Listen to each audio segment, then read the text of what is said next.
85 million years ago, dinosaurs dominate the landscape. What land there is, for most of the planet is covered by water.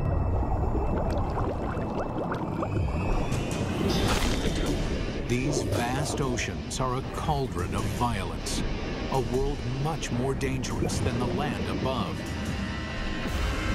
This is the brutal world where an ultimate predator is born and bred.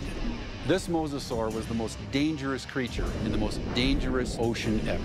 It's 45 feet long. It's the size of a Greyhound bus.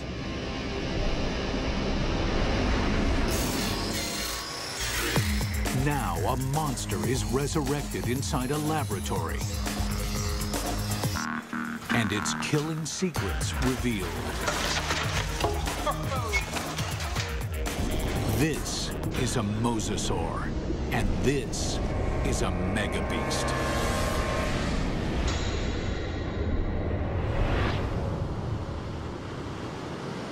This is mosasaur country. At least it was.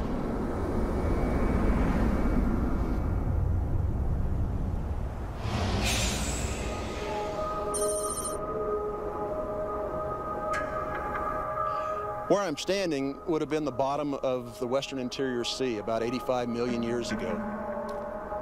Mike Everhart is one of the world's leading experts on mosasaurs.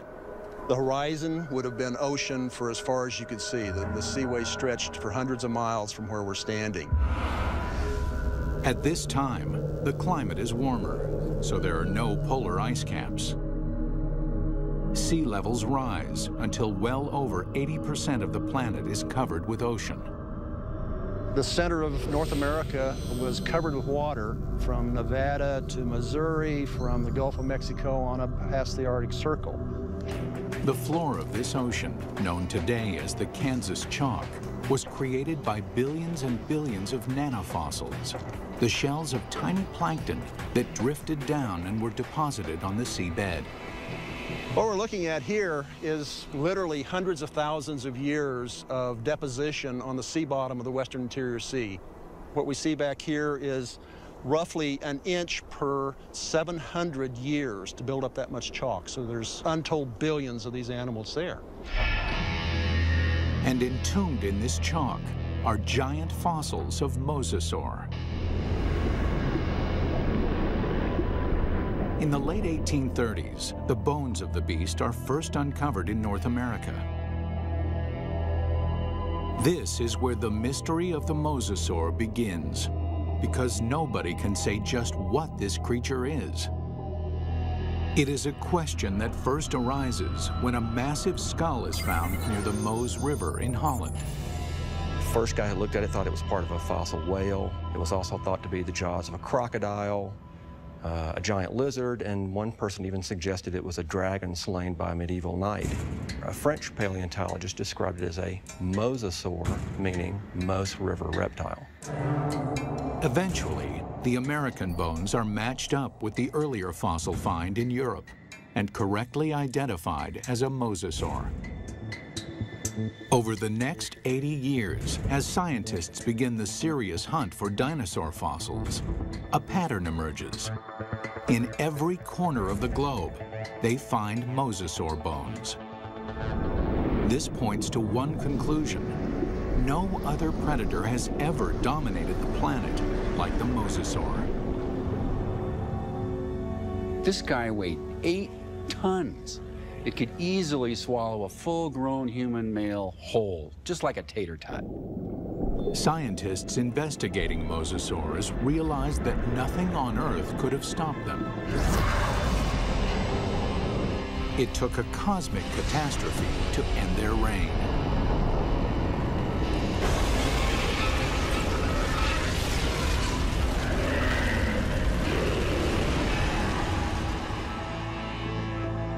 As scientists explore mosasaur evolution, their investigation yields a startling revelation. The ocean's top predator came from the land. These sea monsters began their journey as tiny lizards at the mercy of giant dinosaurs.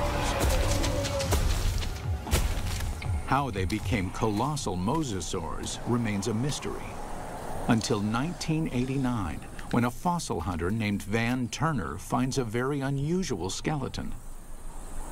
Turner takes the fossil to Mike Polson, a paleontologist at Southern Methodist University.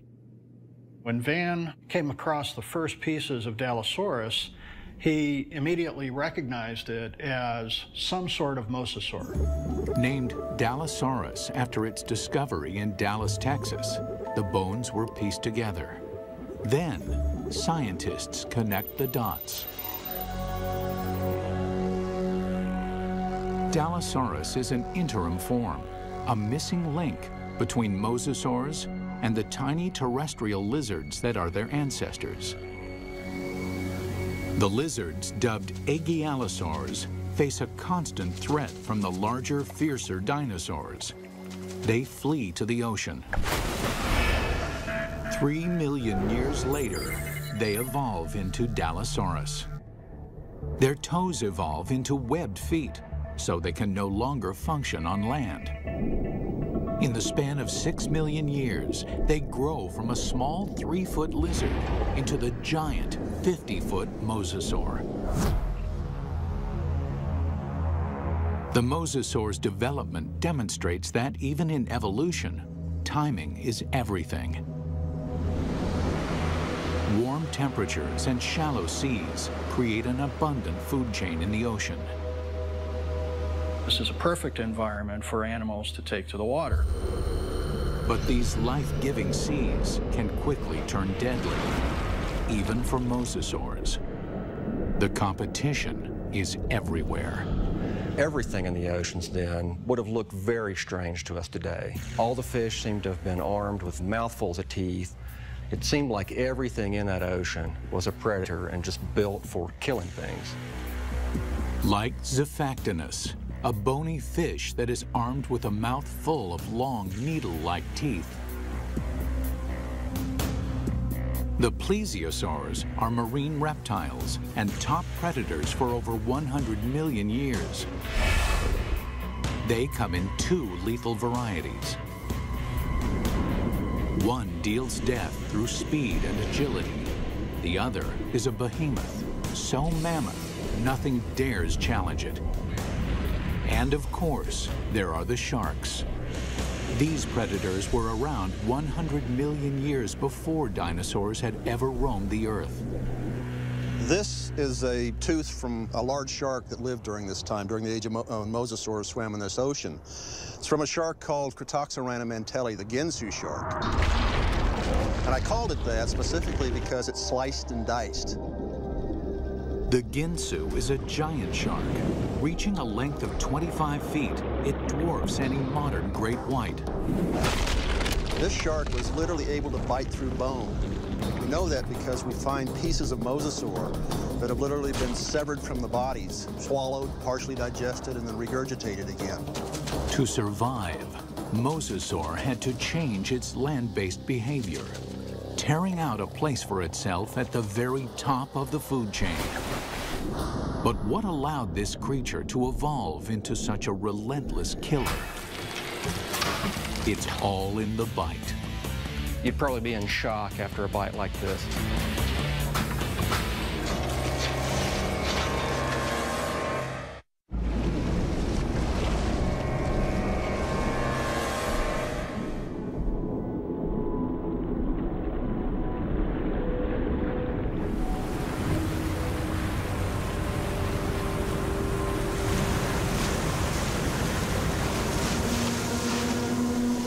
Taking her up.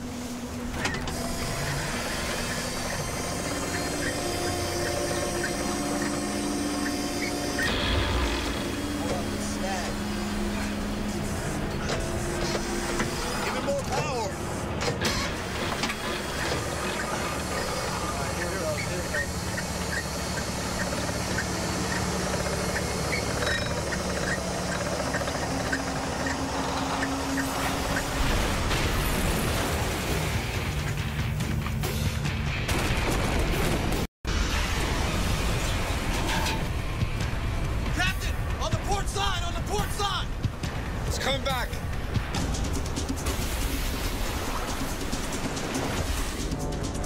We humans got lucky.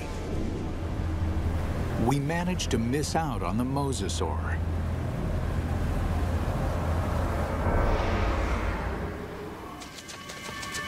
"95 million years ago, it is just a small lizard forced to flee into the ocean.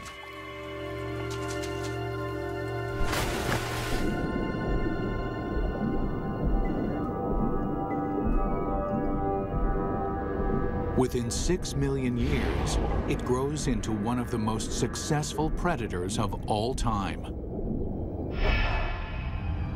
But what made the mosasaur such a monster killer? Millions of years of evolution created a perfect formula for the perfect killer. This is how you make an apex predator. First and foremost, breathing. Like whales, mosasaurs can spend long hours submerged in the sea, but they still have to come up for air. And then there's food. Fish are nutritious, but they're fast and slippery. To catch them, mosasaurs must develop the skills of an efficient hunter. Another part of the formula, hearing. In the water, sound location becomes a prime method for hunting. Mosasaurs modify their terrestrial ear into a super amplification system that makes sounds 38 times louder. In his studies of the mosasaur, paleontologist Dr. James Lamb has been able to reconstruct the creature's hearing mechanism. This little piece fits in this pit and moves back and forth. And then this piece fits here, and a small movement in this first piece creates a large movement in this one. So it's a system that's finely tuned for conducting sound through water. Even though sound can lead them to the prey, it's difficult to detect a target if it's in murky water. Here, mosasaur would have the advantage by using the keen sense of smell inherited from its land-based ancestors. A mosasaur like this would have had a tongue that would function exactly like a monitor lizard's tongue. The reason why the tongue is forked is so that the animal can smell in 2 different directions at the same time. This is smelling in stereo. One more addition to our killing formula: sonar.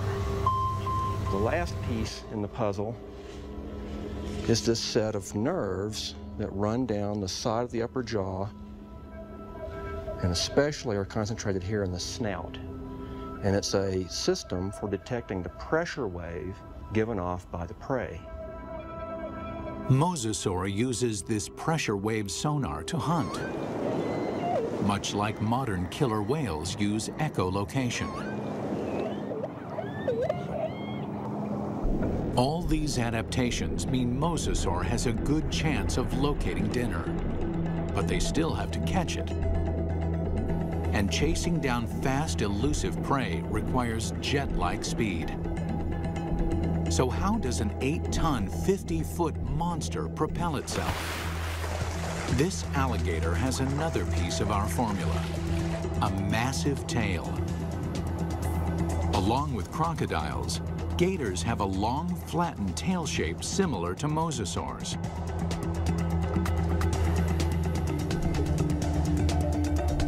They use the whip-like action of their tails to move quickly through the water. One of the things you notice, first off, when you look at a mosasaur, is fully half the length is the tail.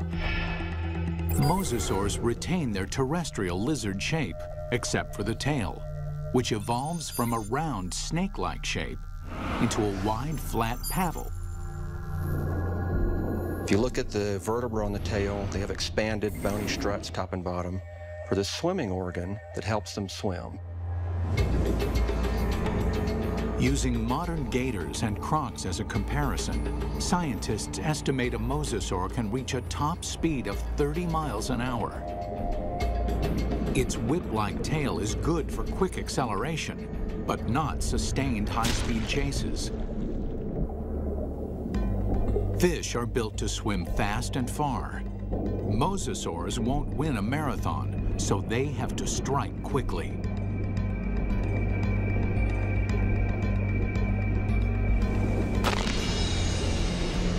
Which means this enormous beast has to somehow hide its 50-foot body and ambush its prey. Imagine that this animal is sitting on the bottom, takes a deep breath, it just waits there for something to swim by, close enough that it can get that sustained burst of speed to go out and catch it. Speed and surprise are two critical elements. But mosasaurs also need agility. That's where the paddles come in. They propel themselves with the tail, they steer with the paddles. These paddles are short and strong, allowing this long lizard to corner on a dime. Like flaps on an airplane wing, the paddles create drag, which makes them turn. For mosasaurs to be successful underwater, there was one land-based trait they absolutely had to jettison: their sensitive inner ear. The inner ear controls a creature's sense of balance. For land-based predators, maintaining balance is critical. If they stumble, their prey escapes.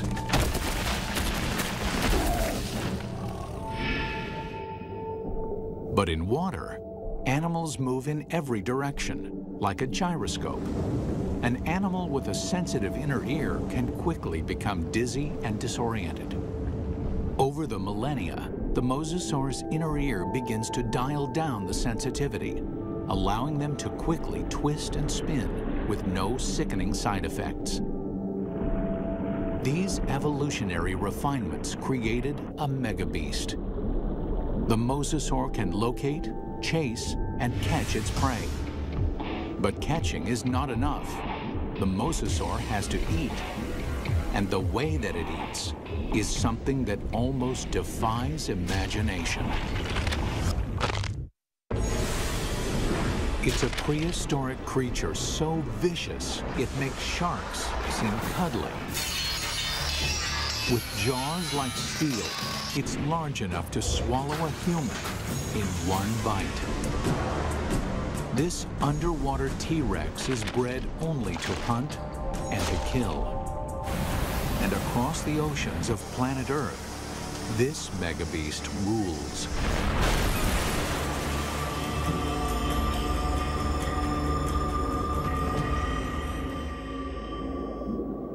But 95 million years ago, mosasaurs had some serious competition from a familiar denizen of the deep, the shark.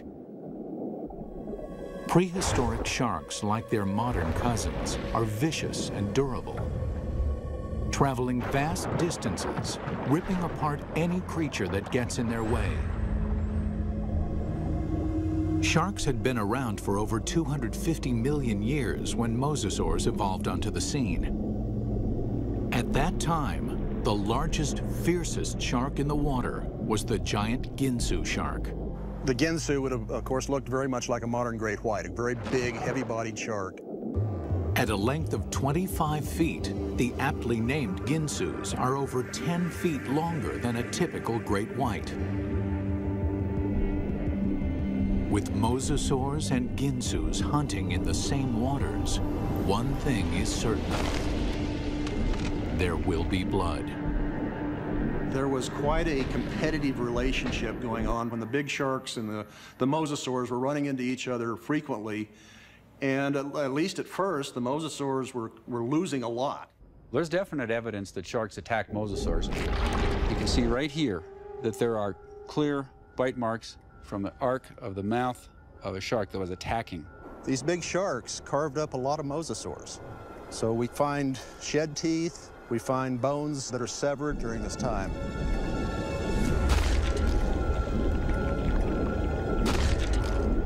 While an adult mosasaur can hold its own against a Ginsu, there are other mosasaurs. Mosasaur couldn't do any of that. So what they've done is to basically make a toothed conveyor belt to help sort of tractor the prey down its throat.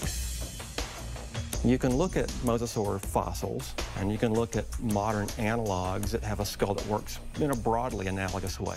But sometimes building a model tells you something you just can't find out any other way.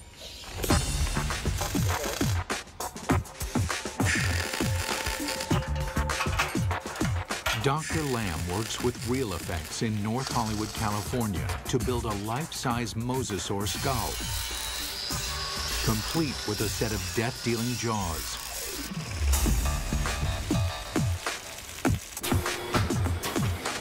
The massive steel jaws are powered by pneumatics instead of muscles and ligaments. Never thought I'd see a steel mosasaur skull, but this is very cool looking. We've got 3 pneumatics. We've got 2 operators to run it, and we've reduced it to 3 basic motions. One set of pneumatics opens and closes the jaws. One set moves it backwards and forwards. And the third set runs the pterygoids in the roof of the mouth. The pterygoids are the Terminator teeth. No other ocean predator has them. A second set of teeth running down the roof of the mouth. These are a truly fiendish adaptation. They actually work independently to move the prey backwards in the throat, and also to hold it still, to pin it down as it opens its mouth for the next bite. Now we see how these jaws worked in deadly concert. The bite, the ratcheting jaw, the Terminator teeth. Test 1. Find out what the mosasaur's first bite would do to any creature unlucky enough to get on the wrong end of these teeth. Mosasaurs had a really big bite. So we've got a piece of foam that would be about the same size as an 8 or 9 foot long shark, or maybe part of the neck of a long-necked plesiosaur. We're going to put it sideways in this mosasaur model's mouth and just see exactly what would have happened.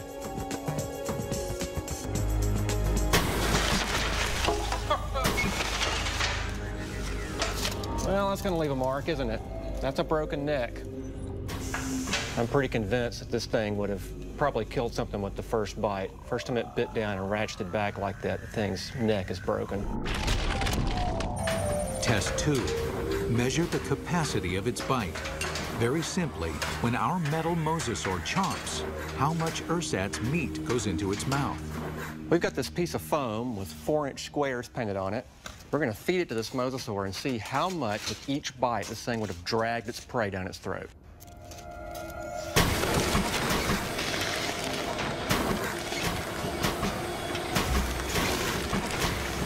In one bite, our mosasaur easily consumes 4 feet of flesh. That means this mosasaur could eat a 20-foot animal in 5 bites. Or an adult human in a single gulp. It's not just the size of the bite. Inside the mouth, the teeth are virtual meat hooks. Dr. Lamb demonstrates with a hunk of ballistics gel, which is similar in consistency to human flesh. If you put a piece of meat in the mouth, it can't move out because the tips of the teeth grab it like a fish hook. So we're just going to see if we can put this up here on these teeth. You can't come out this way because you're caught on these teeth. The only way you can really go is further into the mouth, which is really not the direction you want to be going. And let's just see what happens here.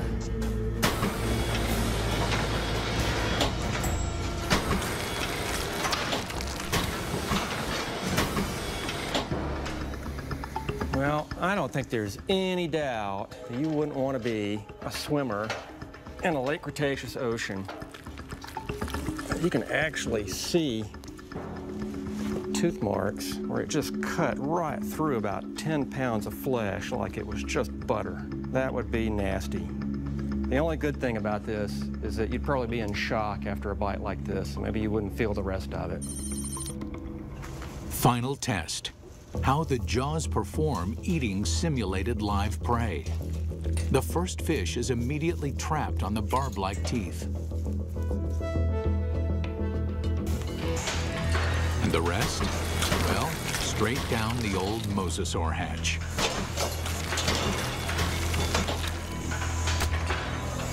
In 20 seconds, our captive mosasaur can eat 500 pounds of fish. Why? It doesn't bother to chew them.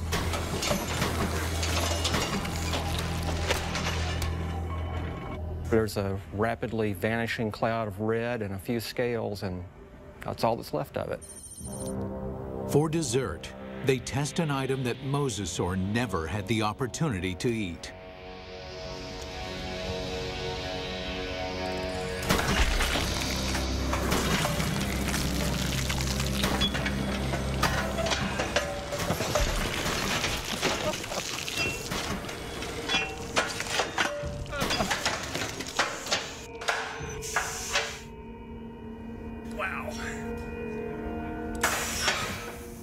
Well, I'm not sure what we learned by that, but that was quite satisfying. It's abundantly clear why mosasaur is the ultimate success story of evolution, growing from a 3-foot lizard into an alpha predator. Although this megabeast drove all its enemies into extinction, fossil evidence suggests another enemy took their place. And this enemy is something the mosasaur has never seen before.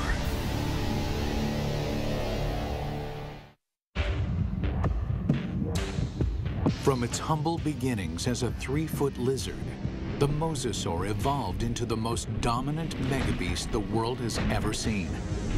Nothing in the ocean can kill it, let alone live with it. But the threat may have come from another direction. What we're looking at here is what I would like to call a paleo crime scene. It's a very old cold case file. Scientists studying mosasaur fossils find evidence of attacks on these giant reptiles. There's a healed bite mark here, this raised ridge. There's a second puncture wound here with this lip of reactive healed bone around it. There are 2 marks up here on the top of the skull, and it probably killed the animal fairly quickly. What animal is vicious enough to attack the deadliest creature in the sea? And we can measure the distance between those bites, and we can marry it up with the jaw of another larger mosasaur, and the teeth fit perfectly into those holes. It makes perfect sense. The only thing mosasaur had to fear may have been mosasaur itself. Experts think that mosasaurs engaged in snout wrestling or face biting to establish dominance. We see really analogous behavior in modern saltwater crocs. Almost always the males, and they're defending a breeding or feeding territory.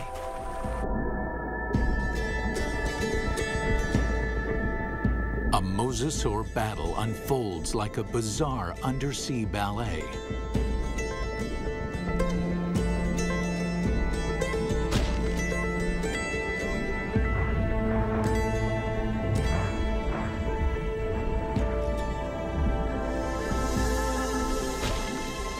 When one establishes dominance, the other gives up and swims away.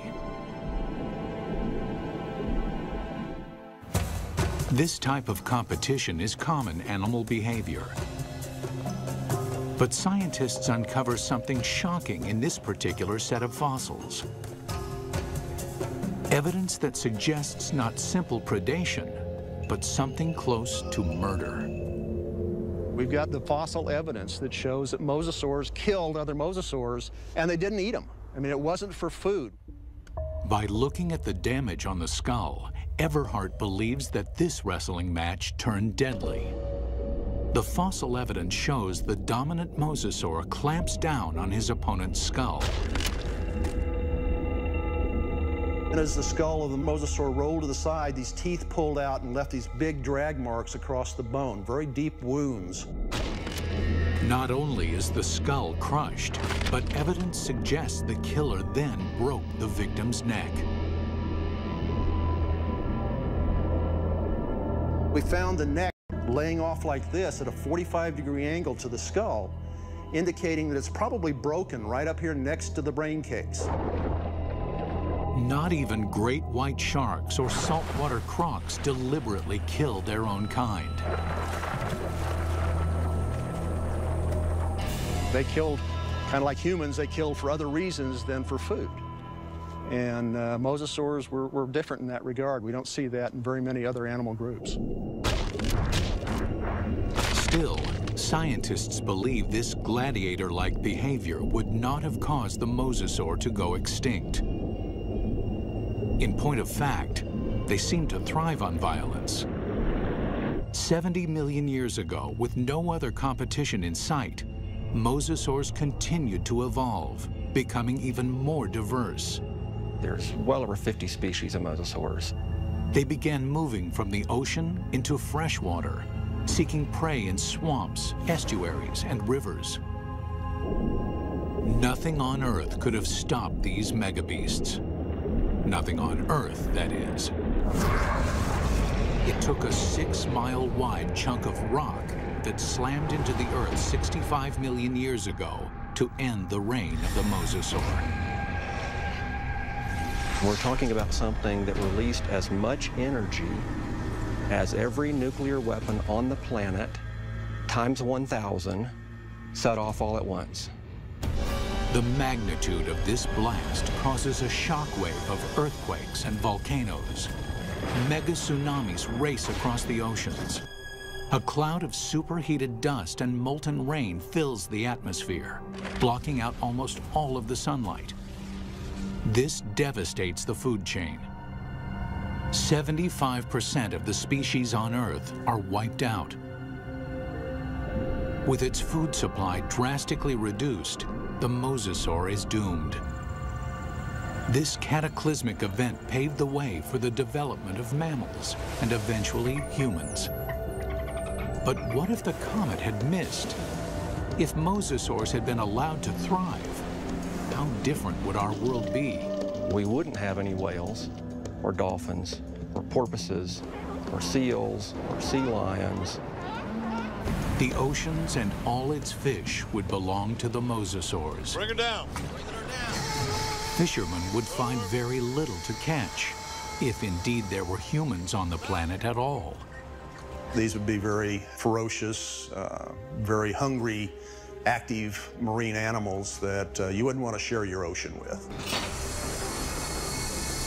It's fascinating and frightening to contemplate what might have been had these megabeasts survived.